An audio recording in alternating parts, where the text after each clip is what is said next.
도움이 되는 지식을 찾아 떠납니다. 펼쳐라 보물지도. 네, 두 분은 평소에 박물관 좀 자주 가시나요? 아니면은 좋아하는 박물관 있다 이런 거 있어요? 박물관 사실 평소에 많이 갈 일은 잘 없는데 네. 저는 아무래도 포항에서 가까운 경주에 네. 뭐 경주 국립박물관 그리고 뭐 대중막 박물관이라고 그런 것도 있고 뭐 사실 대구에도 조그만한 박물관 몇 개 있어요. 그 한의학 박물관도 있어요. 양령시에. 박물관 좋아하시는데요? 우연히 그냥 보고 뭐고 네. 하고 조금 본 정도. 네. 인욱 씨는요? 저도 사실 갈 일은 없고. 네, 갈 일이 없어요? 갈 일이 없죠. 네. 없을 수 있죠. 네, 네. 갈 일은 없는데 네. 제주도에 네. 야구 박물관이 또 있어요. 그것도 있고 네. 그것도 이거는 이제 가봤어요. 성박물관도 내가 이거 말할 줄 알았지. 제주도 얘기 나올 때부터 맞아요. 여기 말할 줄 알았지. 가장 독특한 박물관이지. 성박물관은 한 4-5번 정도 재방문을 하셨다면서요? 아니요. 10번 정도. 10번 정도요? 알겠습니다. 사실 우리나라에는 정말 다양한 주제의 특이한 박물관이 많은데요. 그런데 오늘 모실 선장님 역시 우리에게는 조금 생소한 박물관에서 일을 하고 계신다고 합니다. 바로 불러보도록 하겠습니다. 선장님 나와주세요. 나와주세요. 와. 네, 안녕하십니까.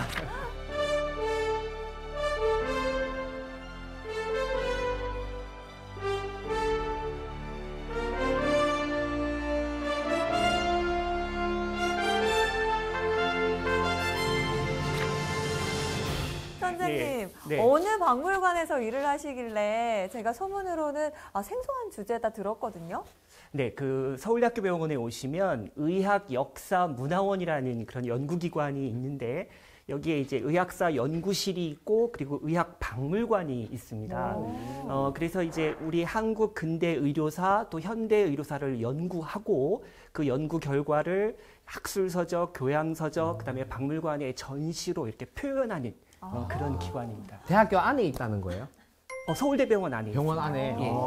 그렇군요. 근래 한 3년 정도, 만 3년 정도 이 코로나19 때문에 엄청난 고통을 겪었잖아요. 그리고 네. 또 그 코로나19 때문에 사회문화적으로 굉장히 많은 변화가 이제 있었죠. 그러면 이제 과거로 올라가서 대체 우리나라의 이제 개항기 또 일제강점기에도 분명히 전염병이 있었을 거란 말이죠. 네. 예. 그래서 그 전염병의 상황을 돌이켜 보면서 전염병으로 인한 한국인들의 희로애락, 예, 이런 것들을 좀 우리가 살펴보려고 해요. 일단 의학과 역사가 만났습니다. 굉장히 흥미로운 주제가 될 것 같은데요. 그럼 바로 우리 김상태 선장님과 함께하는 지식항에 출발해 보도록 하겠습니다. Let's go.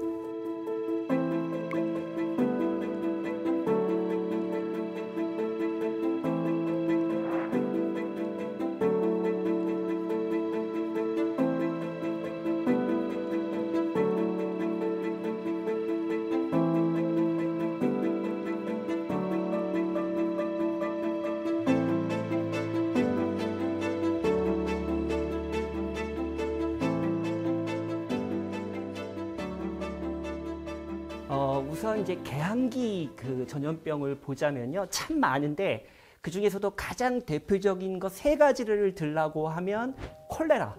콜레라. 그 다음에 우리가 보통 천연두라고 불렀던 두창. 두창. 그리고 이제 말라리아 이렇게 3가지를 들 수 있는데요.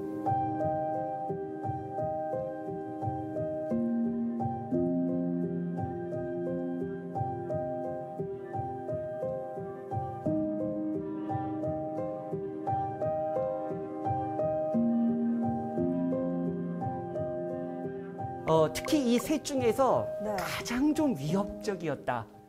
어떤 걸까요? 콜레라, 말라리아, 두창 중에서 어느 걸 것 같으세요? 두창. 네. 콜레라. 콜레라? 콜레라라고 보는 게 좀 더 맞을 것 같아요. 왜냐하면 이 콜레라는 삽시간에 와서 그 파괴력이 어마어마합니다. 전염성이 강하다는 그렇죠. 전염성이 어마어마하죠. 그리고 치사율도 높고. 예, 그래서 한 마을에 들어가면 그 마을의 절반은 그냥 절단 나는 거고요. 한 가족도 뭐 전부 희생될 수도 있고 최소한 절반 정도는 한 가정의 식구들의 절반 정도는 희생된다고 보셔야 돼요. 예.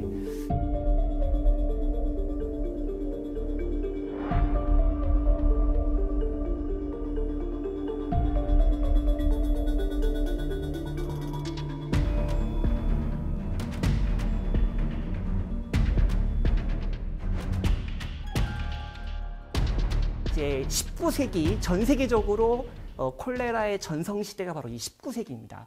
그래서 우리나라도 예외가 아니었어요. 그러니까 우리 이제 조선 후기잖아요. 근데 우리도 예외가 아니어서 이 콜레라가 이제 대륙에서부터 들어와요. 그러니까 압록강을 건너서 들어오기 때문에 이 평안도가 항상 이 평안도가 집중타를 맞고요. 더 심할 때는 황해도까지. 물론 또 더 심할 때는 서울까지. 이렇게 들어옵니다. 위에서 내려오니까 일단 북한 쪽이 먼저 타격을. 그렇죠. 평안도가 이 서울로 들어오는 루트가 돼버려요. 그래서 19세기에 이 평양 쪽의 이 관청들은 이제 콜레라가 돌면 서울에 이제 보고를 올리잖아요. 네. 그럼 뭐 예를 들어서 감염된 사람의 10중 8구가 목숨을 잃었다. 콜레라 때문에 뭐 50만 명이 희생됐다. 뭐 이런 50만 기록도 명? 있고요. 예, 50만 명이면 포항시 네. 정도 되는. 그러니까요. 포항 인구가 예. 다 죽을 정도로. 물론 이제 추정치긴 한데 그 정도로 이제 이 파괴력이 어마어마 이제 했다라는 거고요. 그런데 왜 이렇게 콜레라가 우리나라에 이렇게 창궐하느냐? 가장 중요한 건 이제 위생 상태가 안 좋다는 건데 그 중에 가장 중요한 게 식수예요, 식수. 콜레라가 그 예, 수인성 수인성입니다. 전염병이죠. 맞아요. 지금 보시면 이제 우물이 나오는데요. 이 우물이 이제 양반 대가집 같으면 이 우물이 자기 집안에 있는데 보통 경우에는 이제 마을의 공동 우물을 저렇게 쓴단 말이죠. 근데 뭐가 문제냐면 이 우물이 결국 식수인데 이 우물하고 그 다음에 각 가정의 이 화장실이 너무 가까워요. 예, 오 마이 그래서 갓. 이제 땅 속에서 이게 섞여서 오염이 돼 버리는 거죠. 상수도랑 하수도가. 그렇죠. 예, 이야, 예, 이거 큰 예. 사고인데. 그렇게 되는 겁니다. 그렇게. 그래서 이제 이 양반 가문들은 어떻게 하냐면 혹시 물장수라고 들어보셨어요? 물장수. 네. 물장수. 그러니까 요즘 말로 하면 생수를 택배로 그냥 보내는 거랑 같은 개념인데. 쿠땡맨이네요, 쿠땡맨. 그렇죠. 네. 예. 이제 그 양반 가문에서는 그래서 이 한강물을 이제 길어다 이제 먹다가 저렇게 물장수를 통해서 이제 돈을 주고 매달 이렇게 해서 저렇게 오는 거예요. 그러면 이 콜레라를 우리 조선시대 사람들은 뭐라고 불렀을까요? 설마 콜레라라고 했을까요? 맞아요. 콜레라 이름이 없었을 것 했을까요? 같은데. 외국 이름이니까. 너무 어렵죠. 물병? 물병도 괜찮다. 물로 인한 병. 물괴물. 예. 자, 처음에는요, 네. 그냥 괴질. 괴질. 그러니까 괴상한 질병. 괴상한 정체 질병. 모르고 정체도 모르겠는데 너무 이제 치명적이잖아요. 네. 그러니까 아주 괴상하고 아주 무섭고 그래서 괴질 이렇게 괴물 같다고 부르고요. 생각했는데. 근데 진짜 이름에서도 그때 당시 사람들이 얼마나 이 병을 무서워하고 힘들어했는지 그럼요. 느껴지네요. 예.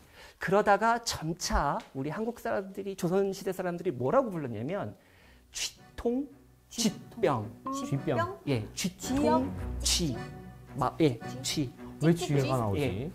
거의 대부분의 국민들이 이제 아파트에 살고 이러니까 쥐를 이렇게 평소에 별로 접할 기회가 그렇게 많지는 않은데요. 사실 이 아파트 시대가 열리기 전까지만 해도 우리는 항상 이 쥐하고 동고동락했죠. 예. 흔했죠. 그러니까 네. 이 조선 시대만 해도 이 쥐들이요, 이제 부엌을 다니면서 이제 음식들을 망쳐놓잖아요. 네. 제일 고통스러운 게 뭔지 아세요? 밤에 모두 잠이 들잖아요.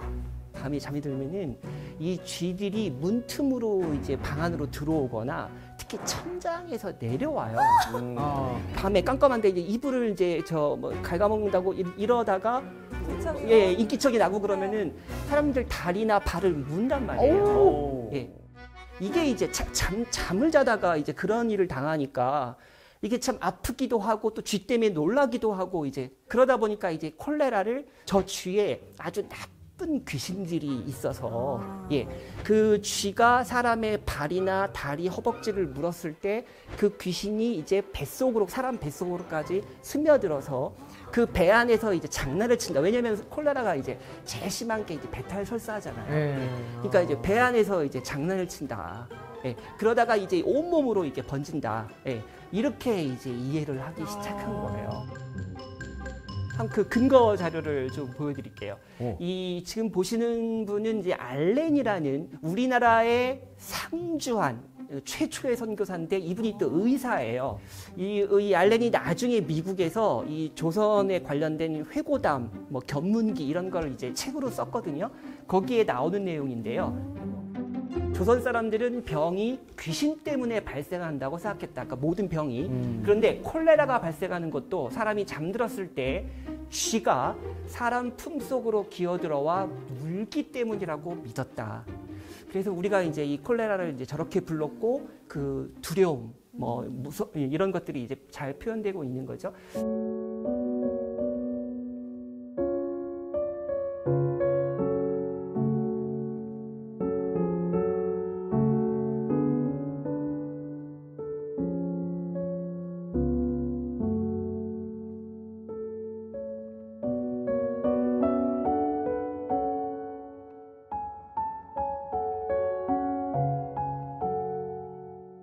자, 요 콜레라 얘기는 이제 여기까지 마무리를 하고요. 그 다음에 이제 우리가 왜 근래에 원숭이 두창 얘기가 좀 나오다가 네. 다행스럽게도 맞아요. 예, 다 그냥 해결이 됐어요. 네. 그죠? 예. 그런데 원숭이 두창 하니까 옛날에도 두창이라는 우리 전염병이 이제 있었단 말이죠. 이걸 이제 우리가 보통 천연두라고 불렀죠. 천연두. 천연두 불렀는데 천연두는 일본식 표현입니다. 아. 일본의 그 의학 용어고 중국하고 우리나라에서는 이제 두창이라고 이제 불렀거든요.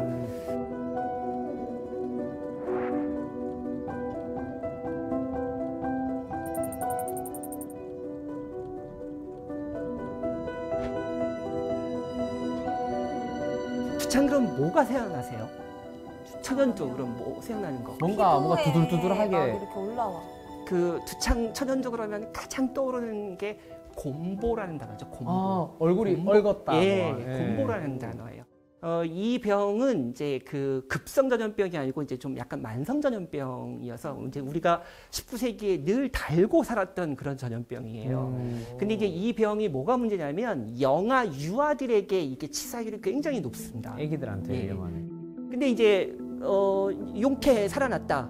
다행스럽게도. 근데 이제 뭐가 문제냐면 곰보 자국이 이제 얼굴에 남는 거예요. 맞아요. 아이가 커가지고 이제 10살쯤 되면 이제 또래 친구들하고 마을 이제 동네 친구들하고 놀게 되는데 소위 말하는 왕따를 당하는 거죠. 이 곰보 얼굴에 곰보 자국이 있다. 놀림받고. 그 대표적인 인물 중에 하나가 누구냐면요.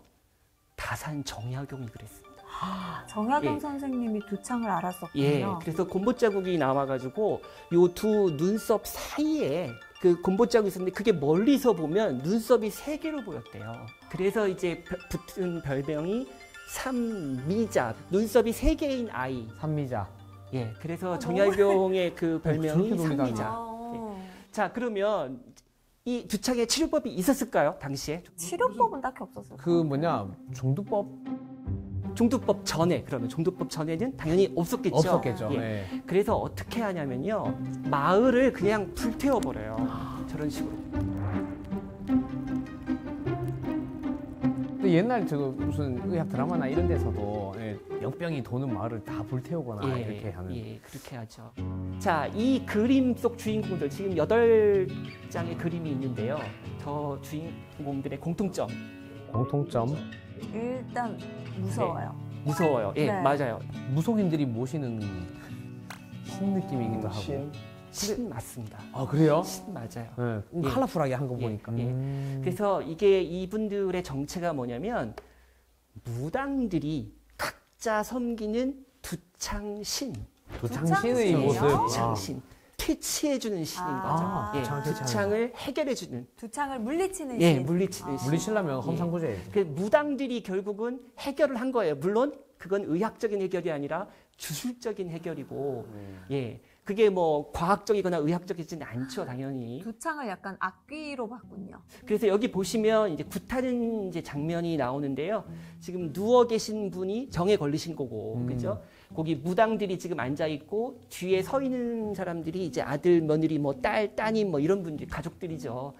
전혀 의학적이지 않지만 그래도 또 저거라도 해야 좀 조금이나마 숨통이 트일 거 아니겠어요? 지푸라기라도 잡는. 마음이 예. 편하지. 아 근데 저럴 수 있었을 것 같은 게 어쨌든 두창에 걸리면 피부부터가 뭔가 일반 사람들과 다르게 뭔가 그렇죠. 올라오고 이러잖아요. 네.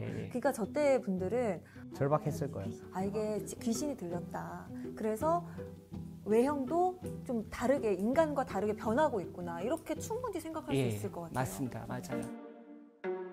그다음에 요거는 이제 아예 마을 단위로 구슬하는 건데요. 이 마마라는 게 이게 이제 두창이에요. 천연두예요. 이 천연두를 호환 마마 할 때. 그렇죠.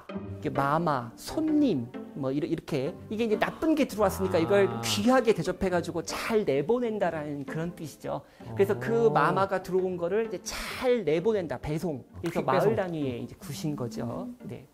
자, 그러다가 우리가 너무나 잘 아는 이제 지석영 선생이 이제 등장을 하는 건데요.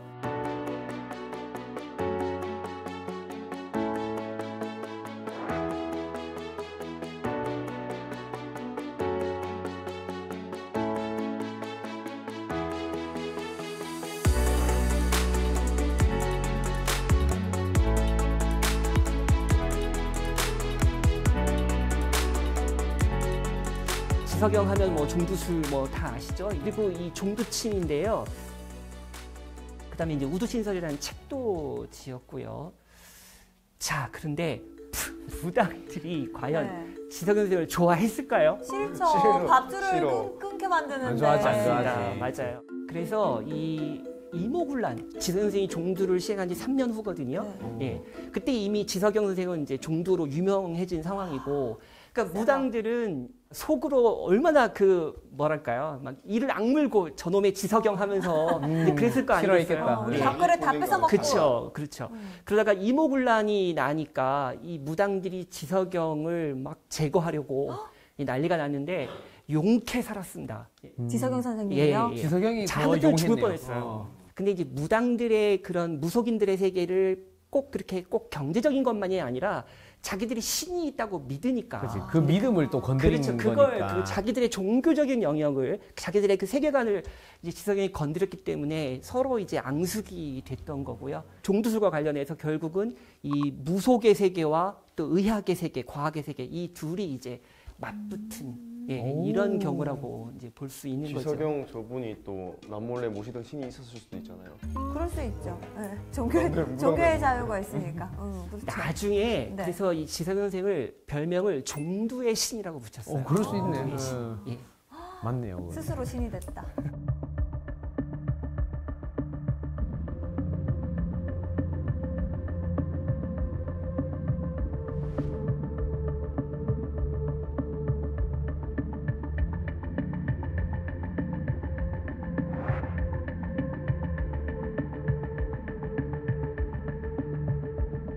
지금부터는 조금 이제 집중 탐구로 들어갈게요. 이제 일제강점기에 네. 그 전염병들 또 그에 얽힌 이 희로애락을 좀 보여드리고 싶은데요. 우선 콜레라는 사실 앞서 말씀을 드렸는데 이 콜레라는 뭐 일제강점기에도 뭐 대단합니다. 특히 1919년과 1920년, 그러니까 2년 연속으로 여름철에 이 집중적으로 발생을 해서 조선총독부의 공식 통계가 어떻게 되냐면 1919년에 사망자와 중증 환자가 약 11,000여 명, 그다음에 1920년에는 13,000여 명. 근데 더 될 거라고 이제 보는 게 맞겠죠, 아무래도. 예. 자, 그래서 이제 콜레라가 이렇게 이제 도니까 이제 사람들이 죽잖아요. 그러면 이제 흰옷 입은 사람들이 위생 경찰이에요. 위생 경찰. 이제 대부분 다 일본인들이죠. 그래서 이제 이렇게 집집마다 마을마다 집집마다 돌아다니면서 이제 죽은 사람 이제 끄집어내고 또 소독하고 또는 불태우고 뭐 이렇게 이런 과정이고요. 그다음에 또 인천에서는 이제 어느 한 마을에 이제 그 경찰들이 출동해서 이제 우리 그 꼬맹이들부터 어르신들까지 마을 주민들 전부 모아놓고 이제 콜레라 예방 접종을 하는 장면인데요. 사실 콜레라가 도니까 예방 접종을 하는 건 당연해요. 저걸 안 하면 이상한 거고. 그렇긴 한데 이제 문제가 뭐냐면 식민 통치를 받고 있는 상황이고 또 저 시절 이 경찰 순사 너무 무섭잖아요. 네. 근데 또 이 사람들이 굉장히 강압적으로 이 접종을 하거든요. 일본 순사들이. 예, 그러니까 한국인들 입장에서는 무섭기도 하고 좀 반발도 당연히 할 수밖에 없고 거기에서 이제 서로 이제 그 충돌이 많이 발생하고 이제 그런 과정이죠.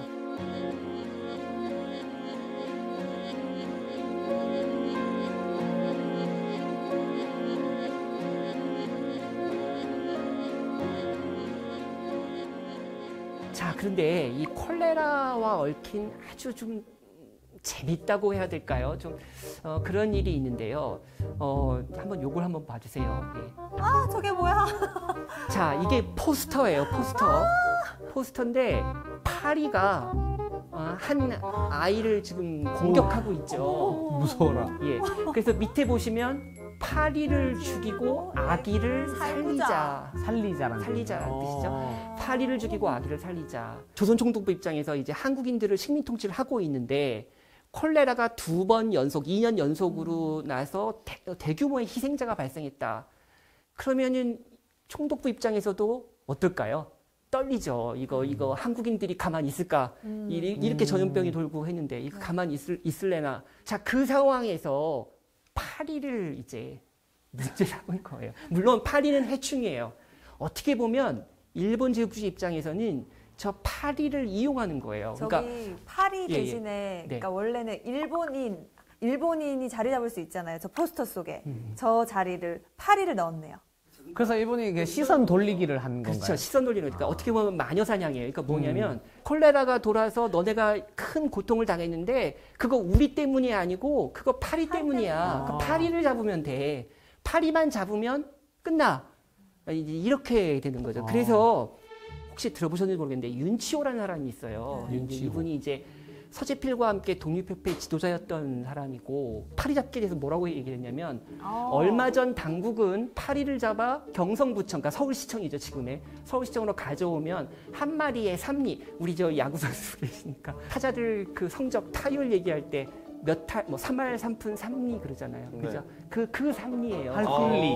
그러니까 1000분의 3원이란 뜻이죠. 0.001 예, 할푼리. 1000분의 3원. 아. 근데 근데 이 당시는 1원도 굉장히 큰 돈이거든요. 1원도. 예. 한 마리당 1000분의 3원을 주겠다. 이렇게 해서 이제 아까 그 포스터 다 내걸고 이렇게 대대적으로 이렇게 현상금을 내걸었어요. 3리. 현상금.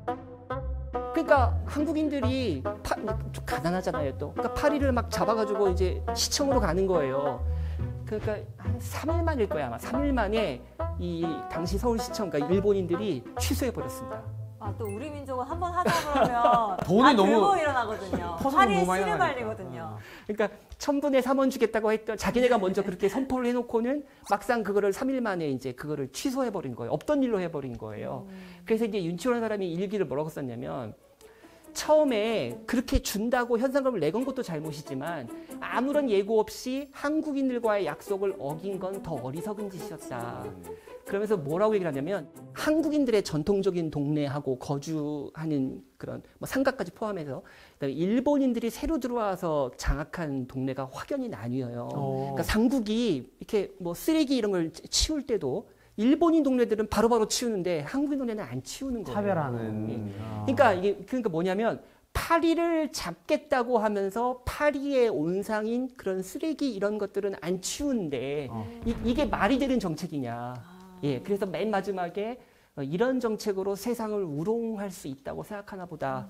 이렇게 좀 비판하는 그런 일기를 눈 감고 좀 써놨죠. 앙하고 있네 하는. 예, 그렇죠.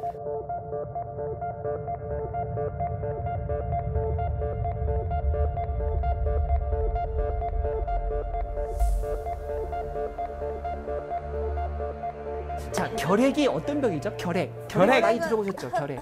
기침, 기관지. 피를 토하는. 결핵도 참 무서운 병입니다. 이게 공기 중으로 감염이 되는 병이거든요. 예. 그러니까 결핵균에 그 감염된 환자가 결핵 환자의 그 가래 같은 거 있잖아요. 침, 가래 이런 걸 통해서도 이게 전염이 될 수 있기 때문에 그리고 역시 또 치사율이 엄청나고요. 예.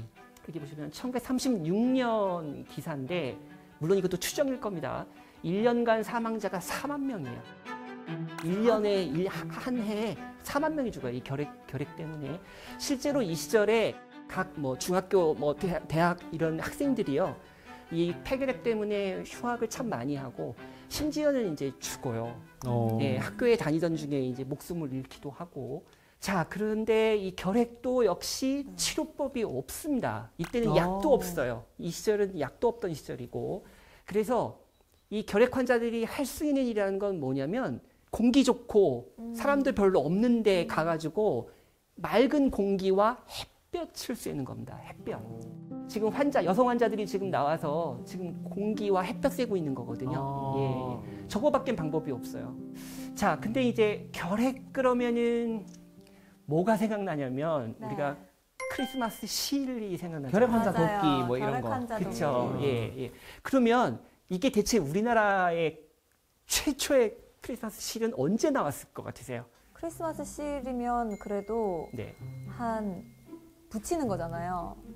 한 1980년대? 더 좀 올라가 보세요. 더. 더요? 일제강점기. 예, 일제강점기고. 진짜요? 예, 일제강점기입니다. 예, 바로 이 사람이에요. 이 사람이 이제 셔우드홀이라는 이제 아까 그 해주에 결핵 전문 요양원을 만든 사람이 바로 이 사람이고요. 근데 이 사람이 왜 크리스마스 실을 만들었냐면은 크리스마스 좋아하는 한국인들에게 결핵이 얼마나 위험한 병이고 어떻게 해야 그래도 그나마 조금이라도 예방이 되는지를 이제 알려야 되잖아요. 알리기 위해서. 또 치료도 해야 돼요. 그러면은 뭐가 필요하죠? 돈이 모금. 예, 자금이 필요하잖아요. 그래서 이제 어느 날 생각하기를 우리 어렸을 때 크리스마스 실 가지고 이렇게 서로 보내고 했었는데 그거다. 이걸 내가 만들어 봐야 되겠다. 그래서 이 셔우드홀이 첫 번째 크리스마스 실을 직접 도안했어요. 우와, 궁금해요. 자, 여기서 제가 퀴즈 하나 낼게요. 자, 저 사람이 과연 네. 어떤 소재를 가지고 만들었을까요?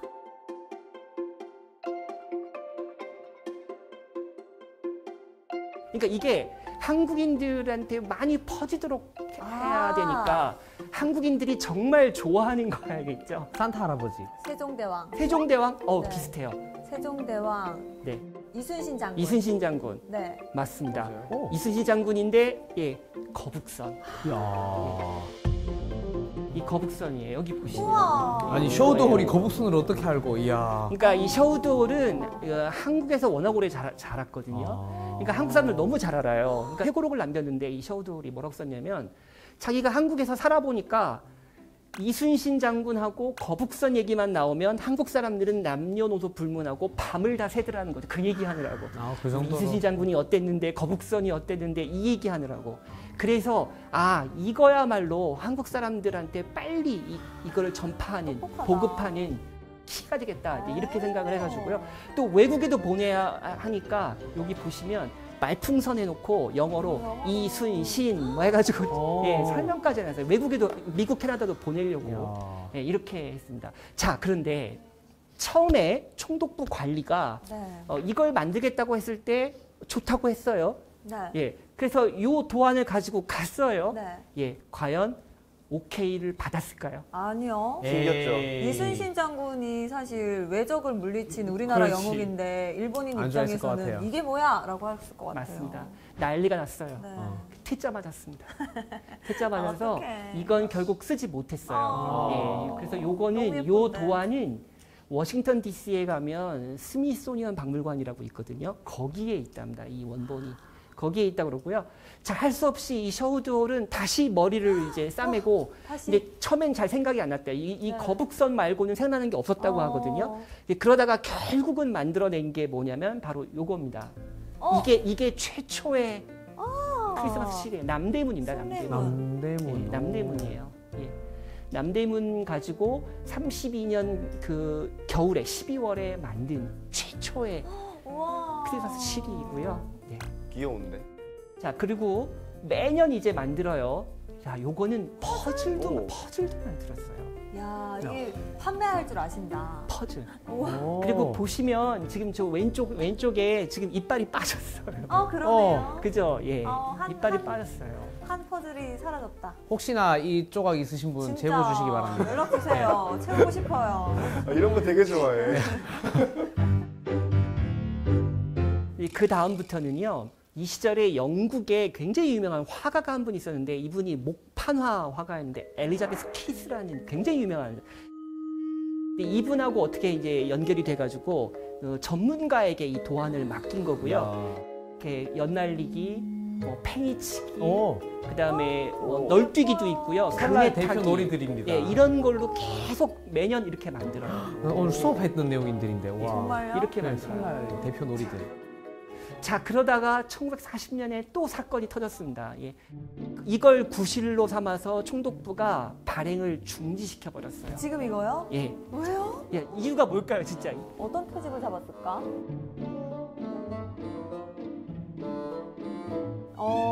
너무 남매가 사이가 너무 좋아 보이는 거죠. 추워 보이는데 옷을 너무 얇게 입혔나? 그 뭐라고 했냐면 총독부에서 저 뒤에 산이 금강산이고 금강산은 한국인들에게 백두산만큼이나 민족의 어떤 산 이런 거니까 민족 의식을 항일 의식을 고취했다. 그래서 이제 지금부터는 발행 취소 해가지고 해방될 때까지 그래서 발행이 안 해요. 에이, 저게 대구 앞산인지 어떻게 알고? 그러니까 저걸 금강산이라고 야. 이제 해서, 그러니까 이 정도면 이걸 못하게 하려고 그냥 싫었던 예, 거네요. 그렇죠. 네. 아.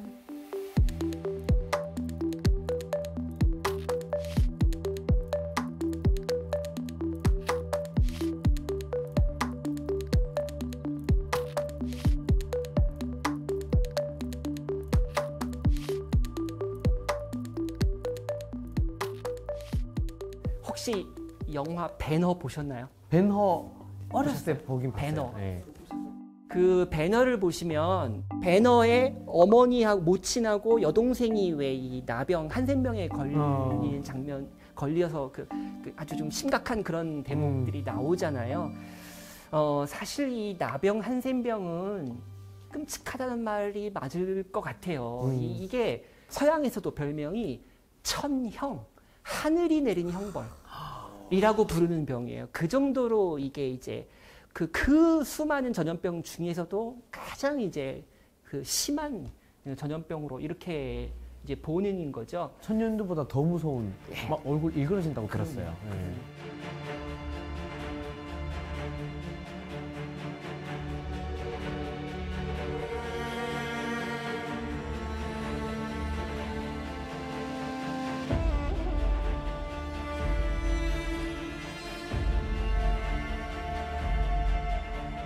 피부가 이제 문드러진, 그래서 문둥이잖아요. 그래서 문드러진다. 그러니까 썩거나 뭐 이렇게 피부가 달아 없어진다는 뜻입니다. 그래서 주로 이제 얼굴이나 손발부터 이제 이게 없어지죠. 그럼 피부가 없어져 버리면 이제 뼈가 드러나게 되고 그럼 다 감염되잖아요. 피부가 막아줘야 되는데, 그렇죠. 그죠? 그러니까 공포의 대상이다 보니까 뭐 그 문둥병 환자들이 뭐 아이들 뭐 잡아다가 뭐 간을 빼먹는다 뭐 이런 얘기. 온갖 그게 희귀한 이제 소문이 막. 그렇죠. 네. 그런 식이 이제 되는 거죠. 그래서 그 우리나라에는 보통 한 15,000명 정도 환자로 이렇게 이제 추산이 됐었고요. 진짜 끔찍한 거 하나 보여드릴게요. 이런 사건들이 많았습니다. 이 보시면요, 1928년에 있었던 이제 일인데 7살 난 소녀를 죽여서 그 아이의 인육을 이제 구워 먹었다. 아유. 왜 이런 일이 발생했냐? 이런 정말 엽기적인 정말 끔찍한 일이 발생했냐면 갓 시집 온 이제 여성이 있었는데요. 한 20살쯤 됐겠죠. 근데 시집 오고 나서 이 나병에 걸린 거예요. 이 한센병에 걸린 거예요. 근데 옆집 친하게 지내던 옆집 이웃집 언니가 하루는 와가지고 아유 이거 병 고치려면 사람 고기를 먹어야 된대 이런 말을 한 거죠. 네, 또 근거 없는 소리를. 그렇죠. 그랬는데 네. 이 젊은 세대기 그만 그 말을 해준 그 이웃집 그 언니의 딸을 죽이고 그걸 먹은 거예요. 그 정도로, 그러니까 이게 거꾸로 생각하면 그 정도로 이 나병이 걸렸다는 사실 자체가 얼마나 이게 끔찍한 그 공포였으면 이런 일이. 근데 이런 일들이 여러 번 있어요. 비극이다, 신문 비극. 기사에 여러 번 나옵니다.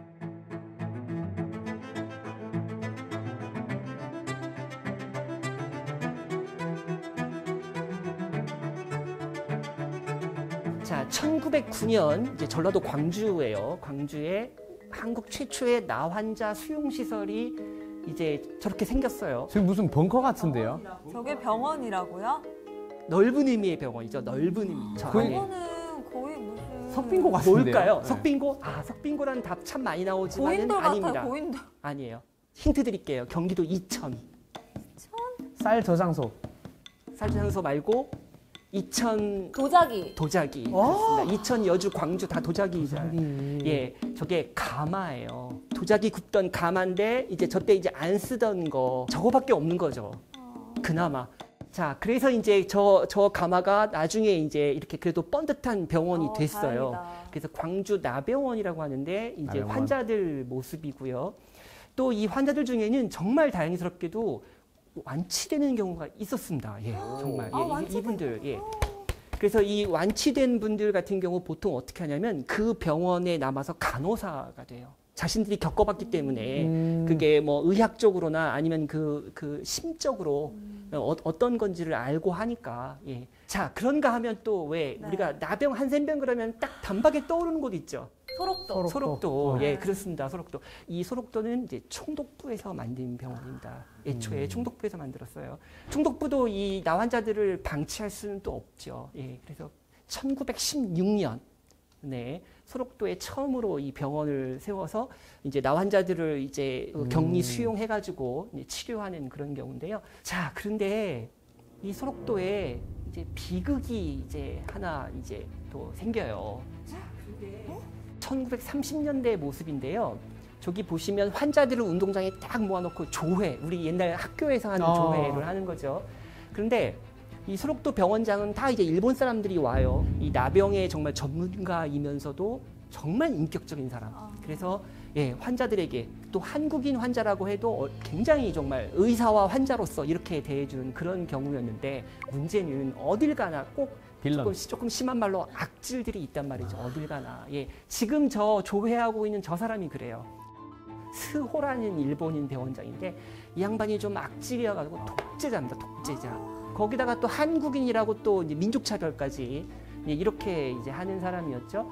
특히 이제 저 병원장의 이제 오른팔 왼팔들이 있는데 이 남자 간호사들 다 일본인들이에요. 이 남자 간호사들 이 사람들이 이제 정말 어떻게 보면 행동대장 같이 해서 이제 폭행도 하고 뭐 말 안 듣고 하면 잡아다가 뭐 고문도 하고 뭐 이러는 사람들이에요. 이 소록도 병원에는 이렇게 감금실도 있고요. 환자들을 정말 못 살게 구는 거예요. 예, 그러니까 인간 이하의 대접을 이제 하고 있는 거죠. 자, 그러다가 이제 사건이 터진 거예요. 저 한 사람이 잡혀가고 있죠. 예, 저 사람이 이제 이춘상이라는 사람이에요. 이춘상이라는 젊은 환자였는데 이제 이 소록도 병원에 들어와가지고 몇 년 살아보니까 이게 말도 안 되는 거예요. 우린 환자일 뿐인데 환자 대접도 못 받고 또 한국인이라고 또 멸시와 차별을 받고 그래서 이제 참다 못 참아가지고 내가 저 병원장을 죽여야 되겠다. 예. 그래가지고 조회하러 이제 동선을 알잖아요. 조회한다 그러면 이제 그 관용차를 타고 쭉 와서 어서 내릴 거 아닙니까? 거기 이제 그 나무 뒤에 숨어 있었어요. 칼을 들고. 그래서 이제 달려들어서 찔렀는데 그 자리에서 즉사했습니다. 이 수호라는 원장이. 예. 그래서 이춘상 이 환자가 그 수호라는 병원장을 이제 죽인 거죠. 그래서 잡혀가는 모습이고요. 실제로 이제 재판을 받았는데 이 이춘상은 뭐라고 얘기를 했냐면 나는 그 수호라는 원장을 인간적으로 죽인 게 아니라 환자 대접 못 받는 그런 입장에서 그리고 한국인이라고 멸시받는 입장에서 그런 입장에서 죽인 거니까 나는 의거를 한 거다. 단순 살인이 아니고 나는 의거를 한 거다. 개인적인 원한이 아니다. 예, 그렇지만 재판부는 그 주장을 받아들이지 않았고요. 결국 사형 집행됐습니다. 예, 이춘상은 20대 후반의 나이였는데 예, 결국은 처형됐어요.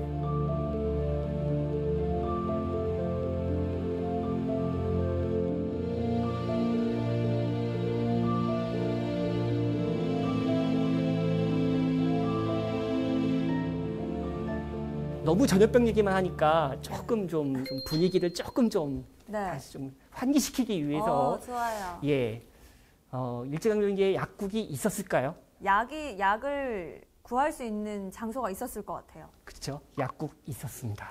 사실 약사 역시 되게 굉장히 귀한데요.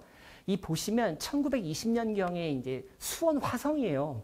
저는 예. 저렇게 약국이 컸다고 이렇게 생각했는데 저건 수원 화성이군요. 예, 그 팔달문이고요. 지금 팔달문 앞에 그 번화가잖아요. 수원의 최고 번화가 중에 하나잖아요.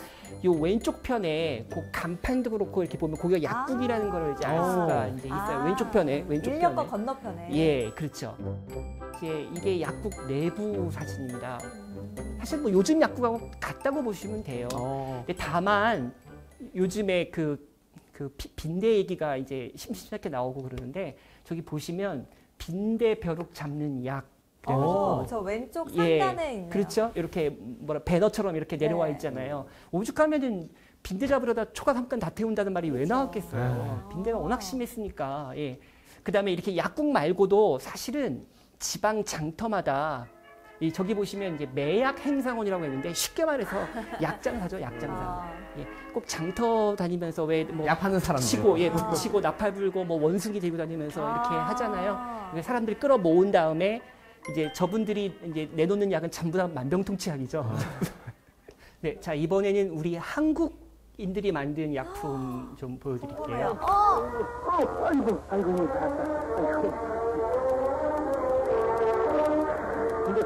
네, 활명수. 저 때부터 있었군요. 가스 활명수 할 때 그 예, 활명수인가요? 그렇습니다. 활명수는요. 아. 지금 그냥 사람 나이로 만약에 친다면 120세도 넘었어요. 자, 지금 보시면 이제 동화약방 활명수인데 저기 부채표 보이시나요? 부채표를 확인해야 돼요. 맞아요. 부채표를 저 때부터도 그렇게 강조를 했습니다. 저 회사가 왜 그렇게 유난을 떨었을까요? 저 회사가 왜냐하면 이유가 있습니다. 이유가 따라하는 회사들이 많았을 것 같아요. 그렇죠. 유사품. 이 많아서 네. 그래요. 보여드릴게요. 유사품이 진짜 많아서 그랬습니다. 자, 이게 이제 활명수 신문 광고인데 여기도 보시면 화살표로 테두리로 해가지고 이 약을 사시려면 부채표를 확인하세요라고 지금과 똑같은 멘트를 지금 하고 있잖아요. 부채표. 그죠? 예. 1929년에 재생당 약방이라는 이 제약회사는 굉장히 이 당시 큰 제약회사거든요. 근데 여기서 활명액, 활명수, 활명액. 그리고 또 너무 선정적이에요. 선정적이잖아요. 광고가. 왜냐면 시선을 끌어야 되니까. 그죠? 오리지널은 따로 있고. 예, 그러니까 그런 거죠. 이야. 마음에 드는데? 그러니까 이런 분들이 또 유사품을 사는 거지. 마음에 들어 하면서. 수단과 방법을 가리지 않고. 그다음에 안티프라민 오. 이거는 정말 요즘엔 모르겠는데 예전에는 정말 집집마다 뭐 없어서는 안 되는 정말 베스트셀러죠. 안티후라민. 스테디셀러죠, 예. 스테디셀러. 그래서 이 유한양행이라는 회사가 이제 거의 100주년이 다 돼갑니다. 아마 한 2, 3년 후면 아마 100주년일 거예요. 오. 그다음에 고약이라고 아세요? 고약? 고약? 고약. 고약. 고약 고약하다. 들어봤어요. 사실 고약 고약하다. 그 고약 맞습니다. 아 진짜요? 예. 네, 고약 맞아요. 그 고약. 예. 저게 이제 붙이는 건데 마치 우리 데일밴드 붙이듯이 이렇게, 네. 이렇게 붙이는 그런 형태인데 냄새가 좀 고약해요. 아 진짜 그거구나. 자, 이게 신문 광고, 약품 광고 중에 최고 압권입니다. 제가 볼 때는 한번 보세요. 1915년, 100년도 더 됐죠. 네. 근데 자양환이라는 약은 요즘 말로 하면 어른들 그냥 영양제, 자양 강장제. 그렇죠. 뭐 그런 거예요. 영양제인데 자, 여기서 중요한 건 뭐냐면 자, 저 약을 먹으면 먹을수록 체형이 몸매가 체형이 뚱뚱해진다. 어떻게 된다는 거죠? 예. 그러니까 건강해진다. 체격이 커진다. 그러니까 저 시절에는 저렇게 저 맨 끝에 있는 저 아주 그 멸치. 뚱뚱한 분 있잖아요. 아 저기 예, 저분이 건장한. 성공한 사람이에요. 지금이랑 건강한 좀 사람, 성공한 사람. 고도 비만이 반대네요. 되고요. 그러니까 지금하고는 굉장히 다르죠. 지금은 저 화살표 방향을 반대로 반대로. 해놔야 저 그래야- 약이 잘 팔리는 그래야 거예요. 그렇죠. 네. 이야. 저기 제일 끝에는 지금 유재석이야. 여기 강호동이에요 뭐야? 강호동과 유재석. 네. 그러니까 이게 100년 사이에 어. 그만큼 이렇게 획기적으로 변한 거예요. 예. 어. 저 때는 우리가 너무 가난하고 맞아, 예, 그러다 보니까 저렇게 살찐 저런 체형이 저거야말로 정말 가장 행복하고 성공한 네. 그런 이상적인 사람으로 체형. 그렇게 인식을 했기 때문에 저런 광고가 나온 거죠. 그렇죠? 예. 시대상을 볼 수 있는. 네.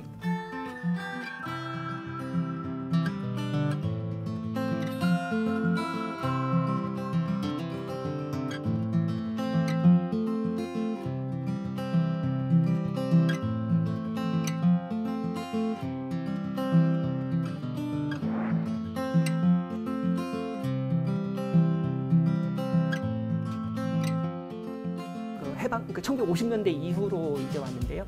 기생충. 우리 기생충 그러니까 갑자기 또 영화 기생충이 영화 생각이 납니다. 생각납니다. 네. 예, 이 기생충 왕국이라고까지 표현되던 시절이 있었습니다. 있었어요. 1962년에 아시안 게임 후보 선수들 아직 이제 대표 선수를 추리기 전에 그 후보 선수들의 무려 93.4%가 기생충 환자였다. 아. 예. 여기 조선일보 신문 보시면 제목이 기생충 왕국이잖아요. 아. 국민 8알이 감염돼 있다. 그럼 왜 그랬느냐? 일단 가난해서 그래요. 가난해서. 가난하다 보니까 먹을 게 별로 없다 보니까 특히 아이들 한참 먹어야 되는데 그것도 고르게 영양분을 고르게 섭취해야 되는데 그게 안 되다 보니까 그러니까 이제 기생충에게 이제 많이 이제 당하는 거죠. 당할 수밖에 없는 거죠. 그다음에 이제 보건위생에 대한 지식이나 여건도 없고 또 하나 결정적인 게 밭에서 밭작물, 배추 네. 같은 거 이런 거 할 때 그때만 해도 비료가 다 인분이에요. 아. 그러다 보니까 예. 근데 이제 농부들은 또 맨발로 들어가서 일을 하고 아이들 또 옆에 와서 엄마 아빠 일할 때도 옆에서 맨발로 이제 밭에서 뛰어놀고 하다 보니까 이게 이제 이 기생충들의 이제 먹잇감이 되는 거죠. 예, 먹잇감이 되고. 그래도 이걸 그래도 극복을 해냈단 말이죠. 우리가 이렇게 학자분들의 그 연구, 그 다음에 이렇게 홍보, 계몽. 이제 보시면 인분을 준 채소를 먹으면 회충, 십이지장충에 걸린다. 이 말이 맞는 말이거든요. 그래서 이제 이런 식으로 이제 경각심을 주는 거죠. 똥 묻은 채소 먹지 말란 말이네요. 그렇죠. 네. 예. 그다음에 이렇게 예방 그 지침 같은 거, 뭐 손 깨끗이 씻자, 채소 과일 익혀 먹자, 우물이나 냇물은 끓여 먹자, 파리와 쥐를 잡자, 이제 이런 내용이 쭉 나오죠. 저게 저는 웃겨요. 7번. 대변은 반드시 화장실에서 봅니다. 옛날엔 또 안 그런 경우가 그러니까요. 그냥 밭에 그냥 누는 사람도 있었어요. 일단 이제 체감봉투 학교에 가서 이제 검사 받고 또 약 먹고 이제 이렇게 해보셨죠? 아니, 나는 검정 고무신 만화에서 봤어요. 진짜예요? 네. 그 다음에 이 전염병은 아닌데요. 이 1960년대, 70년대에 또 하나 이 우리 한국인들을 정말 괴롭혔던 바로 연탄가스 중독입니다. 이 연탄이라는 게요, 화력이 대단히 좋은, 예, 저 효율성이 대단히 높은 연료예요. 그래서 이제 연탄 가지고 난방도 하고, 그 다음에 이제 부엌에서 이제 음식도 장만하는데 이제 쓰잖아요. 그리고 값이 싸요, 저게. 상대적으로 값이 저렴한 편입니다. 화력도 좋은데. 근데 이제 그 유일한 문제점이 너무 이게 위험해. 세요. 너무 세요. 근데 가스. 이 연탄가스 이제 일산화탄소잖아요. 일산화탄소의 냄새도 별명이 안 혹시 뭔지 아세요? 산무의 저승사자. 산모의 저승사자. 산무. 세 가지가 없다라는 거거든요. 무색무취. 그렇죠. 그러니까 맛도 냄새도 없고 맛도 없고 색깔도 없고. 예. 근데 이게 무향까지. 저승사자죠. 이게 저승사자. 옛날에는 왜 그 집집마다 식구들이 많았잖아요. 그래서 한 집에 최소 한 명은 연탄가스 중독으로 죽거나 아니면 뭐 다행히 살아나거나 뭐 그랬다고 할 정도로 그 정도로 심했죠. 예. 그러다가 나온 것이 뭐냐면 윤덕로 교수님이 이제 성공시킨 고압 산소 장치. 그러니까 중독된 사람을 저 통 안에 넣어요. 넣어서 이제 산소를 고압으로 해가지고 산소를 공급해 주어서 고밀도의 산소를. 그렇죠. 그럼 이게 이때 나온 거야? 우리 그거 운동선수들은 하거든요. 안에 들어가서 그래요? 하는 거. 몰랐습니다. 와. 저게 1970년대에 이제 그 성공을 했는데, 근데 저것도 이제 뭐랄까요, 한계는 있죠, 한계. 한 사람밖에 못 들어가요. 그렇죠. 지금도 한 사람밖에 못 들어가던데. 이제 시간이 지나면서 이제 2명, 어. 그리고 이제 나중에는 10명도 들어가는 것이 이제 그 개발이 되긴 됐었는데, 그렇게 뭐 대중화되지는 못했고요. 예. 아무튼 그래도 그나마 그래도 이 고압산소 장치가 개발이 돼서 그래도 또 그 중독된 분들을 또 많이 또 살리기도 했고요. 이야.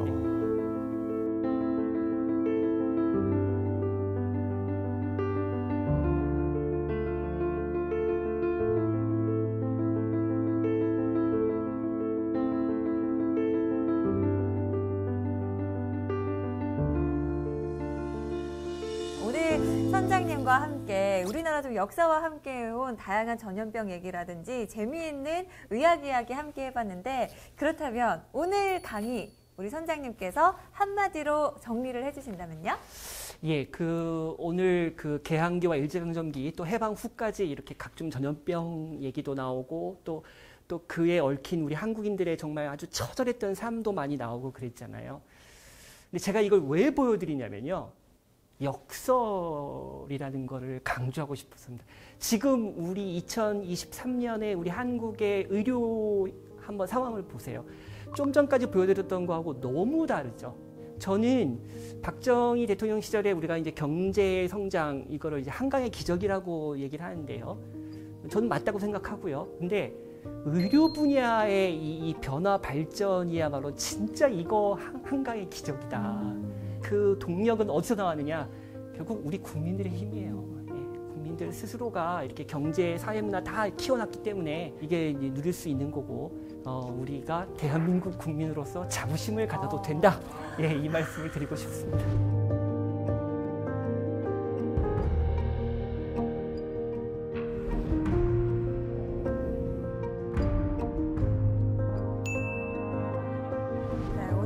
진짜 말씀처럼 이 정도로 정말 의학이 발전한 걸 보고 감사한 마음도 들고 말씀처럼 자부심도 느껴지는 그런 시간이었는데 오늘 진짜 보물지도이기 때문에 들을 수 있는 재미난 의학의 역사 이야기, 감염병과 전염병의 역사는 어떻게 우리나라에서 흘러왔나 이런 부분도 살펴볼 수가 있었습니다. 두 분도 오늘 좀 재밌게 열심히 들으시더라고요. 네. 인욱 씨도 역사 이야기였지만 오늘 굉장히 흥미로웠죠? 네, 재미는 있었는데 항상 뭐 모든 주제가 저한테는 똑같지만 어디서든 들을 수 없는 그런 주제들이 많잖아요. 네. 그래서 재밌었고 예방책이 지금과 똑같이 손 씻기 이런 거가 또 원래 옛날부터 그랬던 게 조금 신기하기도 하고. 네, 저는 사실 이제 의학 이 역사 이야기 쫙 들으니까 역사를 기반으로 우리가 또 지식이랑 정보 그리고 기술이 있다 보니까 지금은 옛날만큼 두려워하지도 않고 막연한 괴질로 보는 게 아니고 지금은 이제 이 정체를 알고 대응할 수 있으니까 그것만으로도 감사한 것 같아요. 여러분 안 아픈 게 최고입니다. 네, 조심하세요.